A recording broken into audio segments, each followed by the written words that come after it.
Hello friends, कसे आहात? मस्त मजेत ना? आपलं स्वागत आहे आमच्या यूट्यूब चॅनल लर्न विथ सौरभमध्ये. आज आपण हिस्ट्रीचा सायन्सचा आपण ग्रॅव्हिटेशन लेसन बघणार आहोत. आपण आतापर्यंत 3 पार्ट्स कव्हर केले होते. आज आपण त्याचा 4th पार्ट पाहणार आहोत. चला सुरुवात करूया. 3 पार्ट्समध्ये आता आपण फक्त त्याच्यात 2 पार्ट्स करणार आहोत.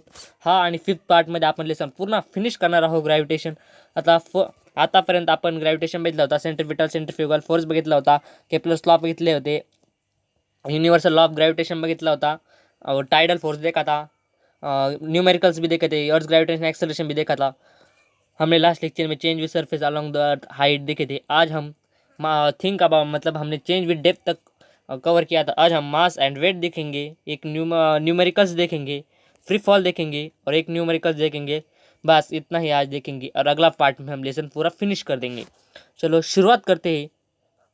हम थिंक अबाउट इट देखते. Will the direction of the gravitation change as we go inside the earth? इसका आंसर नो है फ्रेंड्स. क्यों? कि अर्थ की ग्रेविटेशन जब कोई एप्पल फॉल होता है डायरेक्ट डाउनवर्ड के सेंटर की तरफ होता है ना, इसलिए उसकी डायरेक्शन चेंज नहीं होगी, क्योंकि वो डाउनवर्ड सेंटर की तरफ डाउनवर्ड होता है उसकी direction. What will be the value of G at centre of the earth? G की value centre of the earth क्या है? जीरो होगी ना, because the gravitational force started from zero at the centre of the earth. देखेंगे mass and weight. देखते हैं mass and weight. Mass is amount of matter present in it. In SI unit of mass is scalar quantity. मतलब mass amount of matter present heat है, और scalar quantity मतलब उसको magnitude है पर direction नहीं है. Its value is same everywhere. मतलब मास की वैल्यू हर तरफ सेम होती है. Its value does not change even we go to another planet according to Newton's law. मतलब उसकी वैल्यू हम अगर दूसरे प्लानट पे भी गए तभी उसकी वैल्यू चेंज नहीं होगी. और मास में बोलता फ्रेंड्स, जीरो कभी नहीं होता, मास जीरो नहीं होता, और वेट जीरो होता है सेंटर की तरफ. और मास का यूनिट क्या है? केजी है. मास का यूनिट केजी है. बहुत बार क्वेश्चन पूछा जाता है, आईएमपी कर लो उसको. मैं इसका अब डिफरेंस आपको ज़्यादातर इसके मास और वेट के डिफरेंशिएट आएंगे. मास का आपको कैसे लिखना है? फर्स्ट पॉइंट लिखना है, mass is amount of matter present object. Weight क्या लिखना है? The weight of object is defined as work of the earth. मतलब जो अर्थ खींचता है उसको वेट बोलते हैं. Mass is scalar quantity, weight is vector quantity. Mass is same everywhere, weight is change from place to place. Mass is never be zero, weight is zero at centre of the earth. और mass KG पे ये गिना जाता है, और wait Newton's में गिना जाता है. अगर आपको किसी ने आपका क्वेश्चन पूछा कि आपका वेट कितना है, आप कैसे बोलते? 98. वेट 98 बोलती. सपोज आपका वेट है 10 किलोग्राम. आपको किसी ने आपका वजन पूछा, आपके बोलेंगे 10 किलो, पर एक्चुअली वो मास होता है. और हमारा वेट, अगर आपका वजन 10 किलो होगा तो आपका मास कितना? आपका मास अगर 10 किलो होगा तो वेट कितना होगा? मतलब वेट का हम कैसे काउंट करते हैं? W is equal to M G. मतलब मास क्या है आपका? सपोज 10 के जी इंटू जी की वैल्यू क्या है? 9.8. तो आपका 98 न्यूटन आपका वेट आएगा अगर आप 10 किलो के हो तो. अगर 25 किलो अगर 20 किलो के हो गए तो 196 आएगा आपका वेट. आगे देखते. ग्रेविटेशनल वेव, इस पे कोई क्वेश्चन आज तक पूछा नहीं गया. आगे देखते. Free fall. We know that force of due to earth acts on object even we holding the stone. अगर मैं आपको इसका एग्जांपल बोलता, रुको फ्रेंड्स, अगर सब ये आगे फ्री फॉल कंसेप्ट उसके नाम में ही हमें पूरा समझता है. फ्री फॉल एक्चुअली है क्या? फ्री फॉल की कंसेप्ट ऐसी कि आप अगर ये देखो फ्रेंड्स, एक मिनट. सपोज आप बिल्डिंग पे, ऐसी बिल्डिंग है, आप इस बिल्डिंग पे खड़े हो आप बिल्डिंग पे, और आपने एक बॉल छोड़ दिया. फेंकना नहीं है, छोड़ना है ऐसे. ग्रेविटी से यहाँ से फेंका. आप क्या फेंकेंगे? नहीं, फोर्स नहीं एग्जैक्ट करना आपको, अच्छे से मतलब सिर्फ छोड़ देना है.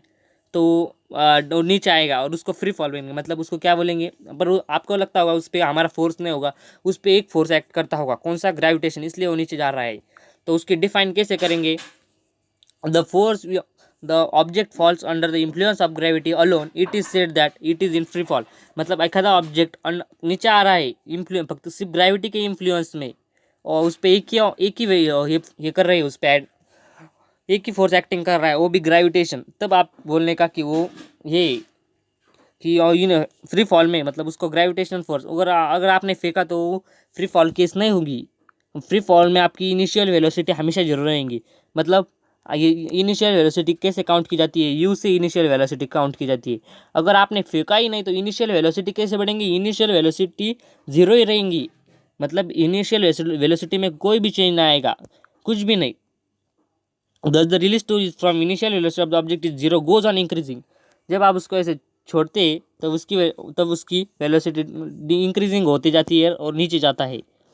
For freely falling object reaching the earth time taken it can bet be calculated using Newton's equation of motion. उसके हम न्यूटन्स के इससे भी काउंट की न्यूटन्स की इक्वेशन से काउंट कर सकते हैं। न्यूटन्स की 3 इक्वेशन थे, ये देखो ये 3 इक्वेशन न्यूटन्स के। हम अब इसके एक वन बाय वन उसको देखेंगे।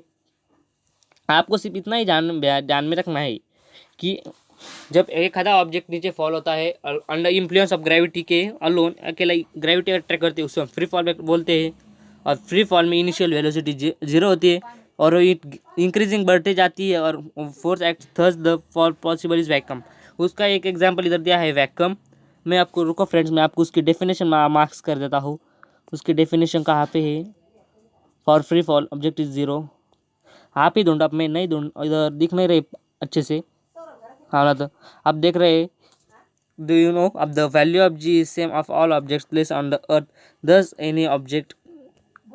डू यू नो अब हम एक न्यूमेरिकल्स ये हमारा एक कंसेप्ट पढ़ने रह गई वी। इसके एक्चुअली कैसे है, मैं आपको फर्स्ट इक्वेशन बोलता। वी ऐसे होता है यू प्लस ये होता है ए टी होता है। और मैं फ्रेंड्स आपको बोलता हूँ कि जब फ्री फॉल केस में यू डब जीरो होगा तो ए टी मतलब ए टाइम सपोज आपका ए आपको बोलता है ए इज इक्वल टू जी होता है, मतलब ए और जी सेम होता है। तो कैसे होगा जी टी, और जब हम ये रब कर देंगे ये तो कैसे बनेगा वो equation V is equal to G T. उसमें ए जीरो होता है, मतलब A is equal to zero. U हमेशा फ्री फॉल केस में जीरो होता है फ्रेंड्स, बहुत बार क्वेश्चन आता है पर बच्चों को पता नहीं होता। यू हमेशा जीरो होता है उस केस में। और मैं अब सेकंड इक्वेशन बोलता यस डी एस वी मतलब हम इनिशियल वेलोसिटी का पढ़ा। अब हम डिस्प्लेसमेंट का पढ़ेंगे। डिस्प्लेसमेंट का क्या होता है, you T plus one half of G T. और यू टी अगर मैं बोलता फ्रेंड्स अगर जीरो होगा उसको टाइम से किया तो वन हाफ जी टी को हम क्या बोलते हैं, हम ए टी को हम क्या बोलते हैं, ए इज इक्वल टू जी हमने माना है, फिर हम जी टी कन्वर्ट करेंगे। फिर इधर ये जीरो होने के बाद फिर क्या बनेगा, डिस्प्लेसमेंट का बनेगा क्या, ये देखो friends S is equal to U into T, zero हो गया one half of G T, ये बनेगा फ्रेंड। अभी हम फाइनल वेलोसिटी का देखते हैं। फाइनल वेलोसिटी का कैसा होता है फ्रेंड्स, मैं आपको बताता। वी स्क्वेयर ऐसा होता है, V square is equal to two G S. मतलब उसका असली इक्वेशन क्या था न्यूटन्स के माने में आपको बताता था friends. V square is equal to U T plus two G S, मतलब टू ए एस था। पर अगर उसको U V square is equal to zero plus two G S किया, मतलब क्या बन गया, V square is equal to two G S, ऐसे बन गया वो। अभी the value of G is do you know, ऐसे डू यू नो पे ज़्यादा से ज़्यादा फ्रेंड्स क्वेश्चन नहीं पूछे जाते, ज़्यादा आईएमपी नहीं बोला। फिर फ्री फॉल की केस बहुत ही आईएमपी मानी जाती है आज। अभी हम अगला देखेंगे कि एक न्यूमेरिकल्स पढ़ेंगे अभी हम। आयरन बॉल 3 kg मास, मतलब आयरन बॉल है उसका मास कितना है फ्रेंड्स, 3 kg है। उसको फ्रेंड्स 3 kg है उसका मास है और वो 125 मीटर से गिर रहा है। That value G 0 metre and calculate, हमें उसको कैलकुलेट करना है अभी। और मतलब वो कितने टाइम में वो नीचे गिरेगा हमें ये कैलकुलेट करना है। तो हम कैसे फार्मूला कैसे करेंगे, हम उसके डिस्प्लेसमेंट का फार्मूला काउंट करेंगे।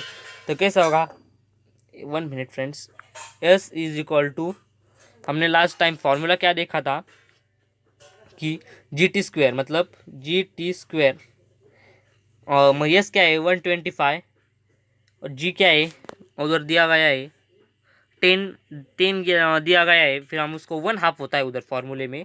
Just a minute friends, S is equal to one half of G T. S क्या गया है 125 दिया गया है हमें, वन हाफ, ये 125 one half is equal to G 10 है और टी हमें फाइंड करना है टाइम। ये 2 इधर 5 आएंगे, फिर 125 divided by 5 is equal to T square. ये आएगा 25/t²। तो फिर 25 किसका स्क्वायर है, 5 का। मैं t इज इक्वल टू 5, इसकी वेलोसिटी नीचे आने के लिए 5 सेकेंड्स लगेंगे मैक्सिमम, मतलब 5 सेकेंड एक्यूरेट उसको नीचे आने में लगेंगे फ्रेंड। ये मैंने कह दिया। अगर आपको हम आगे कौन सी कॉन्सेप्ट बाकी है, ग्रेविटेशनल पोटेंशियल एनर्जी और इसके वेलोसिटी, सिर्फ लेसन फिनिश हो जाएगा। अगर आपको हमारा वीडियो अच्छा लगा हो तो लाइक कीजिए, शेयर कीजिए और ज़्यादा से ज़्यादा सब्सक्राइब कीजिए। Thanks friend today, that's for today only.